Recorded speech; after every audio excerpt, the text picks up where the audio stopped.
Welcome back to the show, everybody. This is the Shankly Sessions, the Liverpool podcast we bring you each and every week, all season long.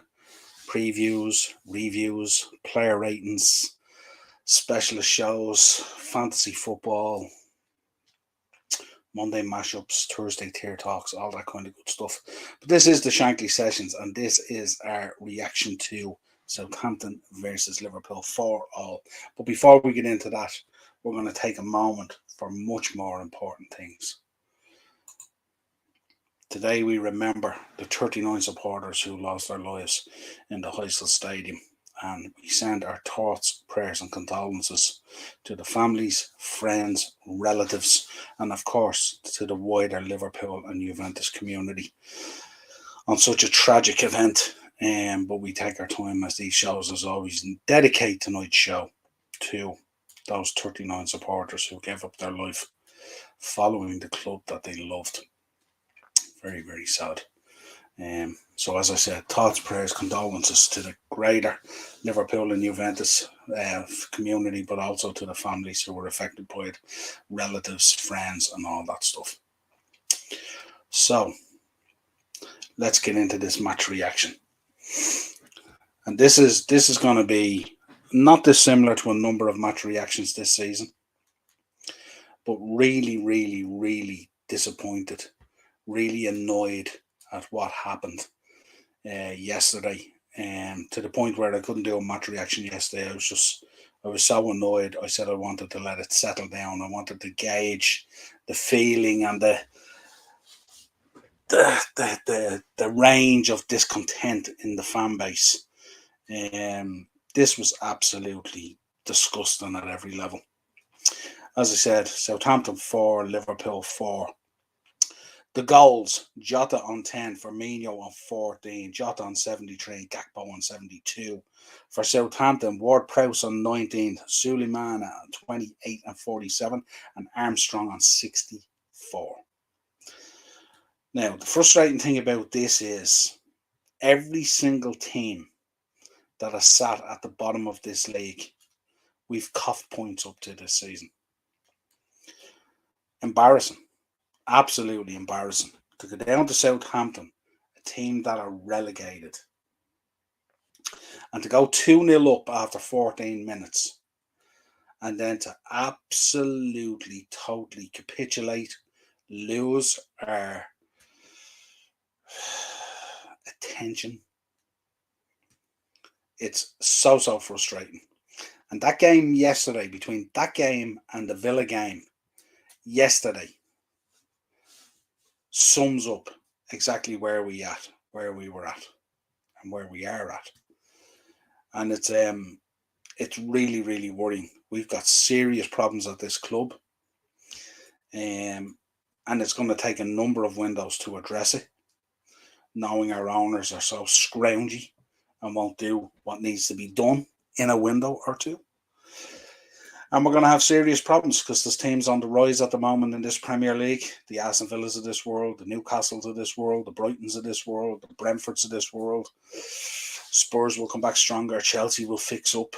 All these different kind of things. So that top 4 stroke top 5, whatever it's going to be, is going to be extremely competitive to get into. And yesterday told a tale. Twice in the last week, we've had an opportunity to send off Bobby Firmino, legend of the club, James Milner, legend of the club, Anox and Keita. And twice we failed to give them a send-off. Twice. Couldn't beat Villa to maintain the pressure on the top 4 race. Embarrassing. And then we go down to Southampton on the last day. Some would say a nothing game. I wonder would Bill Shankly call players putting on a Liverpool shirt going out onto a pitch a nothing game. I wonder would Bob Paisley look at players putting on a Liverpool shirt going out onto a pitch a nothing game.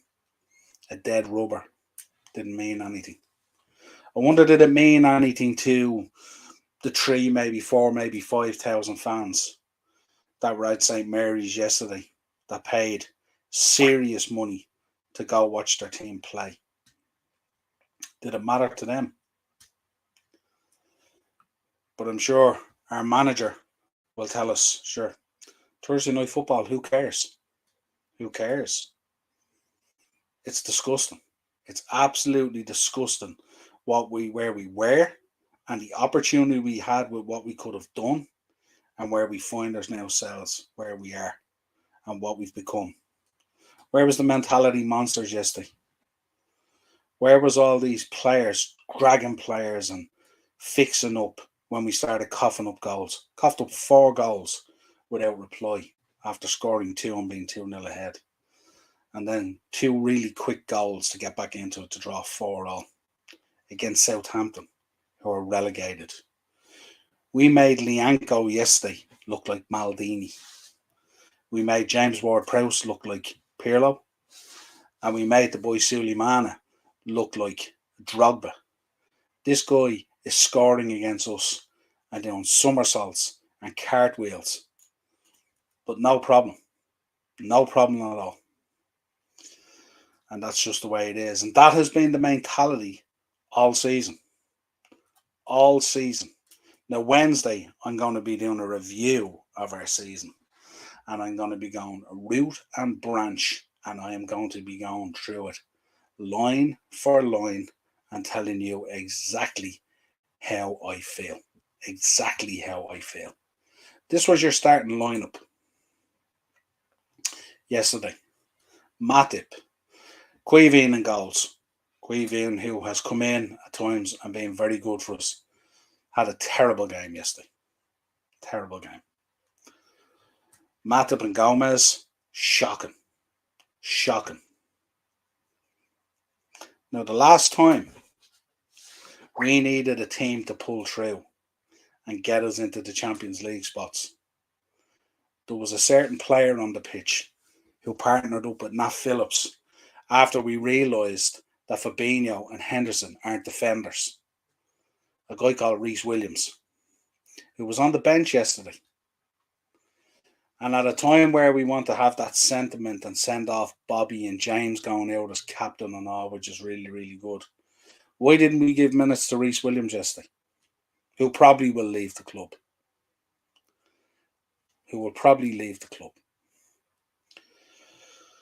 So frustrating. Words actually fail me at the moment. If you would like to join our TikTok page, hit that QR code there, scan it, and you can give us a follow. And the embarrassing thing yesterday was no one on that pitch took responsibility. Like no one this season has taken responsibility. Not a single player has shouldered the responsibility until this man came out today, or came out yesterday or the day before, whenever it was, with this tweet, and said how devastated he was, that it was absolutely no excuse for this. And be careful.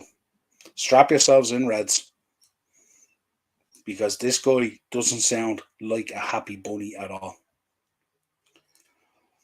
And then we had Klopp turning around and saying, sure, I seen him in the canteen smiling and joking and all. Sure, he's grand. Is he grand? We'll see about that. Then I've been talking all season about this man. How this man has been our player of the season. He's without a doubt the best goalkeeper in the world. Without a doubt.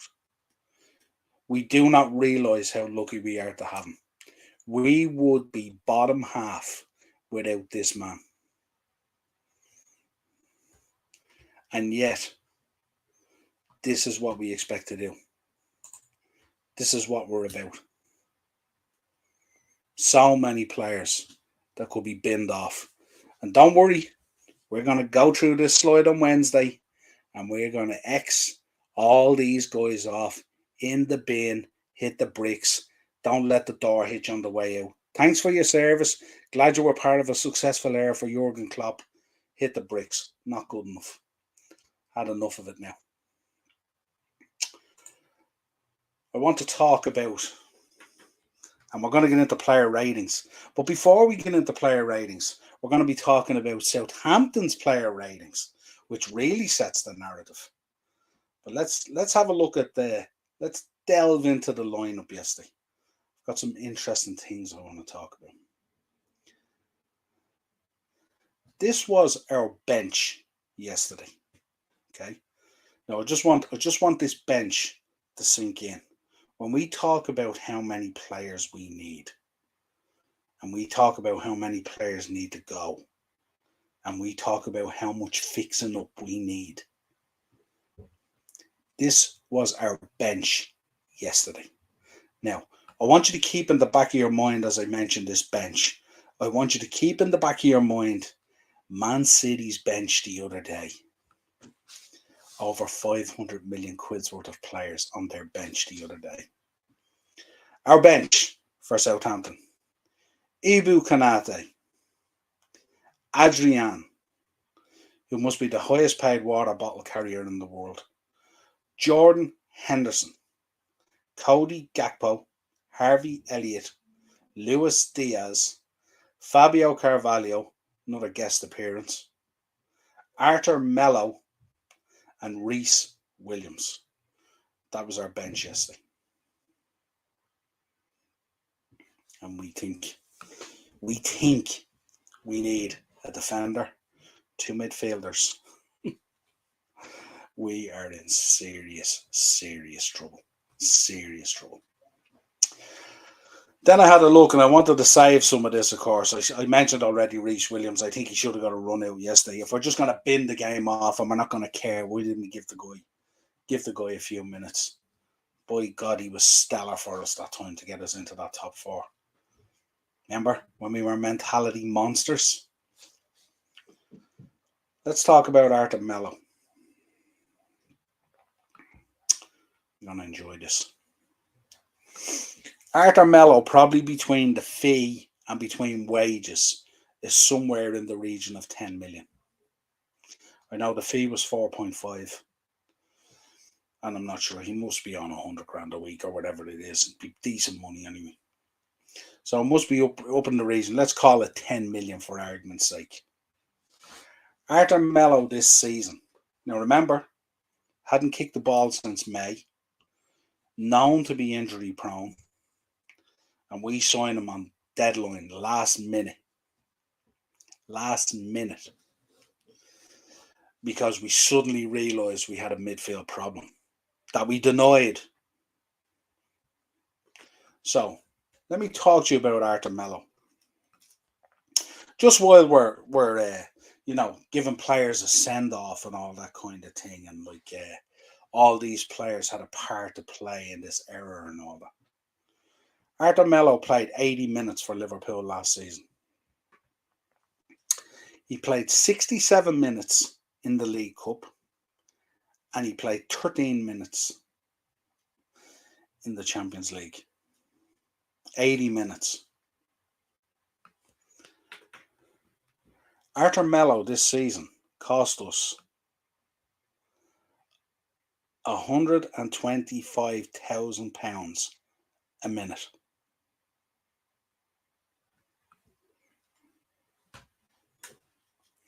If that was in a private company or in the private sector or in business, the person would be fired.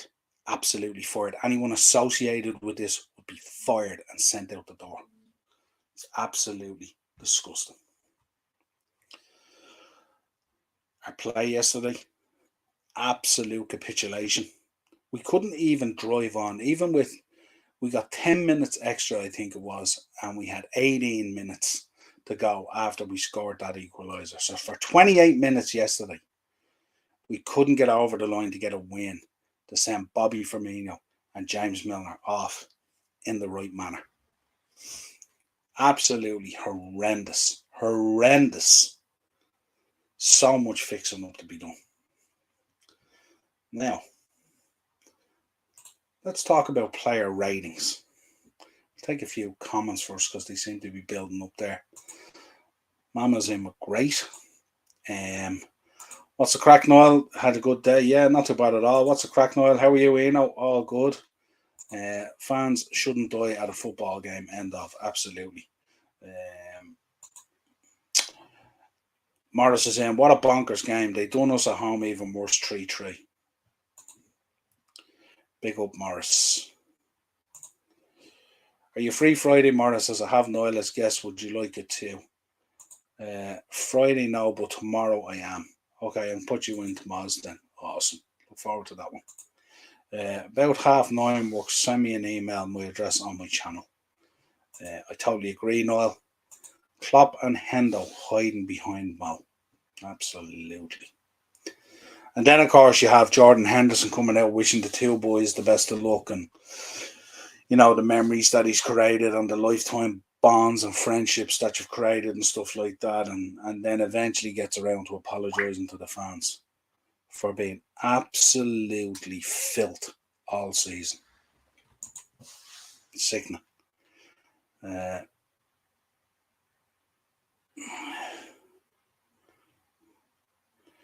Yeah, maybe in. Morris, disagree in. Every manager's head is on the chopping block. It's a selection of overpaid, regardless of performance. Millionaire players, that's the problem. Yeah, absolutely. Just so they could buy their next suit and shiny shoes. You don't have to worry about buying that stuff. They probably get it for free.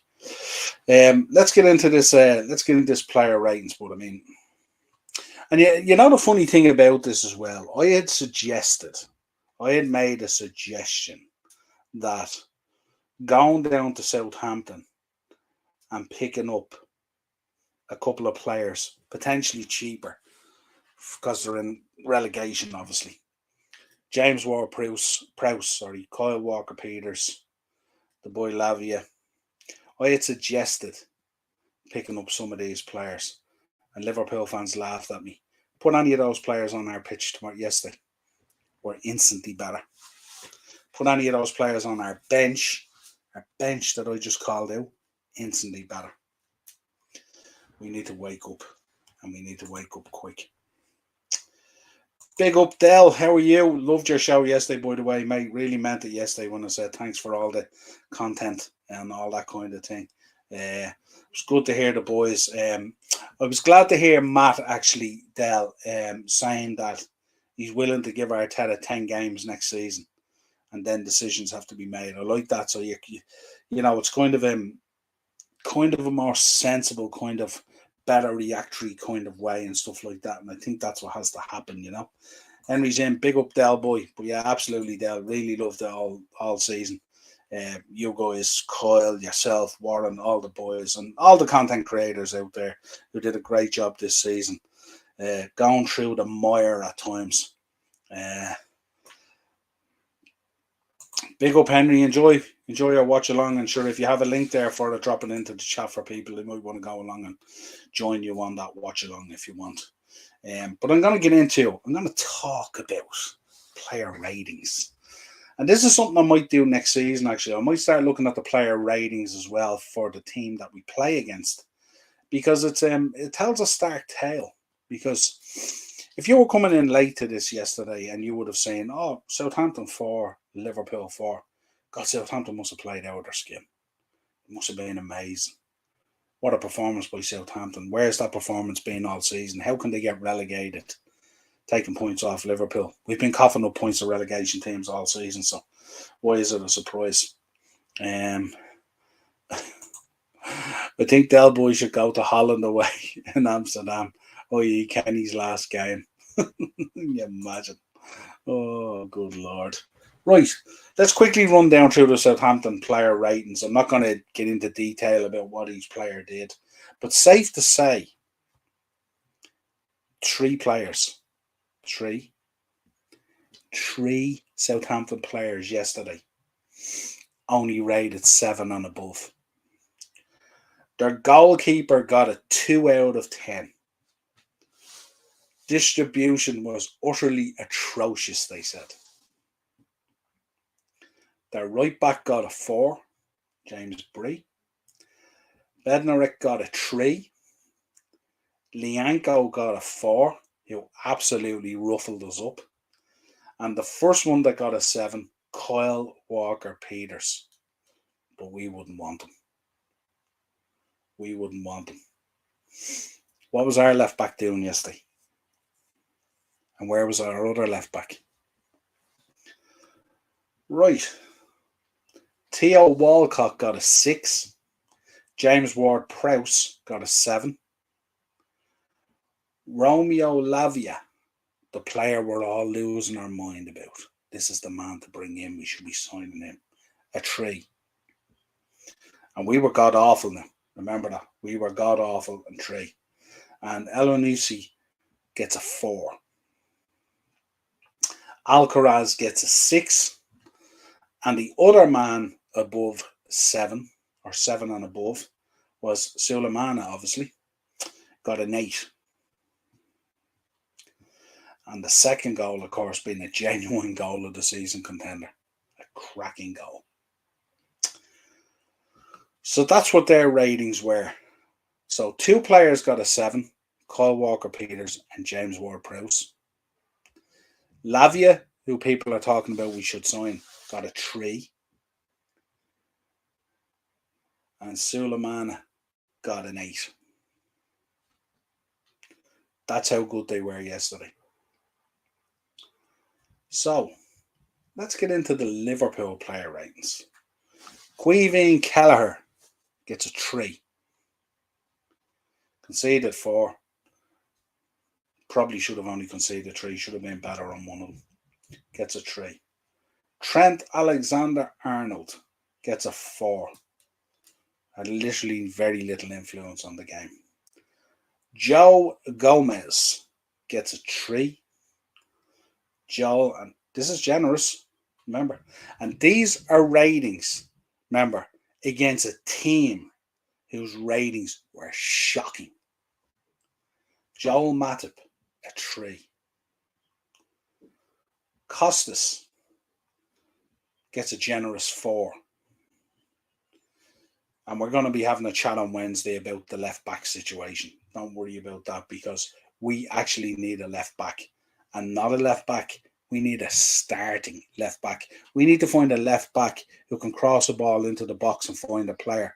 Not keep on kicking it out of play and not keep on coughing it up into goalkeeper's hands.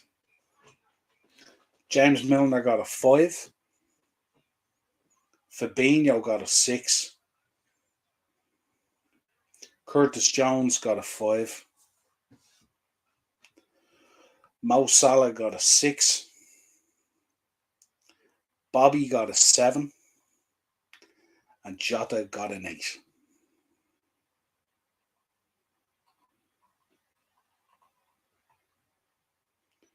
So out of our 11,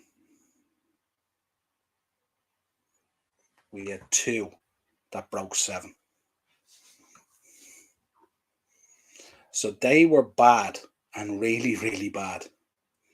And we were worse. And that's the send-off we gave to Bobby Firmino and James Milner. That's the send-off we gave to those fans who spent their hard-earned money travelling down to the South Coast. Shocking. Shocking. Acers, my man. Klopp should consider walking away if FSG don't get who he needs. 100%. Klopp always seems to have a problem.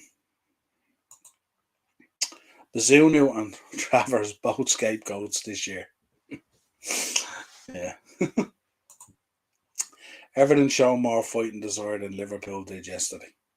Well, you see, we didn't have to show it, Acers, because we weren't in a relegation battle. But that doesn't excuse the performance. You know, the funny thing about yesterday is, and I'm sort of thinking about it, is if it hadn't mattered, if top 4 was on the line and it hadn't mattered,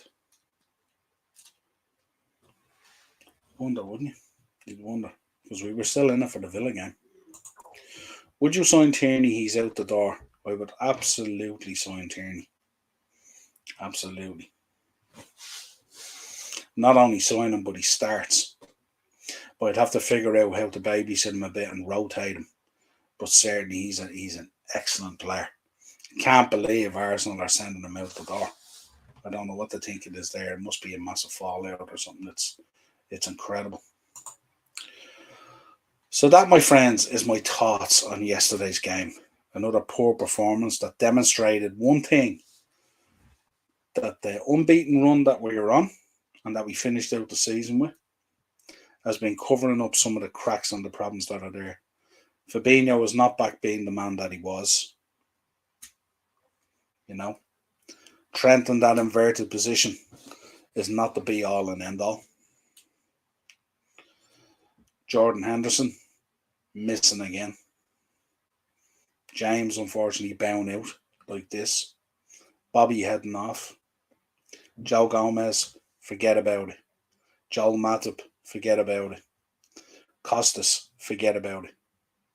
These guys can't even next season be on our bench. If we're really, really, really serious about challenging next season, getting back into that top four, hopefully going on to potentially win a Europa League. Sounds awful when I say. And hopefully challenging for the Premier League. If we're serious about that, these guys can't even be on our bench. And that's why I say it's such a mammoth task what has to happen at Liverpool this season, this summer. It's just absolutely crazy. Look, let us know your thoughts in the comments. Drop a like on the video. Another painful day, an end to a season, so I am relaxed. I will be back tomorrow night doing a review of Night of Champions. I will be back on Wednesday night for a season review of Liverpool. We're going to get into more talk about this. These guys on Wednesday are getting binned off. Not having it anymore. We're going to pull that squad apart. We're going to go down through all the results. We're going to talk about what happened and the narrative and how it was set and what we could have done. We're going to talk about the squad. We're going to tear it asunder. And we're going to lay down what needs to be done this summer for us to fix up. As always, folks, a pleasure bringing you these shows. Thursday as well, actually join us. FA Cup final as well. So, of course, hit the like on the video. Hit the subscribe button and the bell notification to be notified when we go live every time. YouTube is not our friend at times, so make sure you're liking on the videos. Of course, subscribe to all the channels in the chat as well. Henry's and Morris's and Dell's and all those channels that are in there as well. Also, check out Kyle's one as well, Kyle Walsh Gunner. He's going to be doing big things next season as well. He's coming back with a bang. I will be back tomorrow night with a bit of pro wrestling just to change it up for a while. So until next time, folks, an absolute pleasure. Cheers.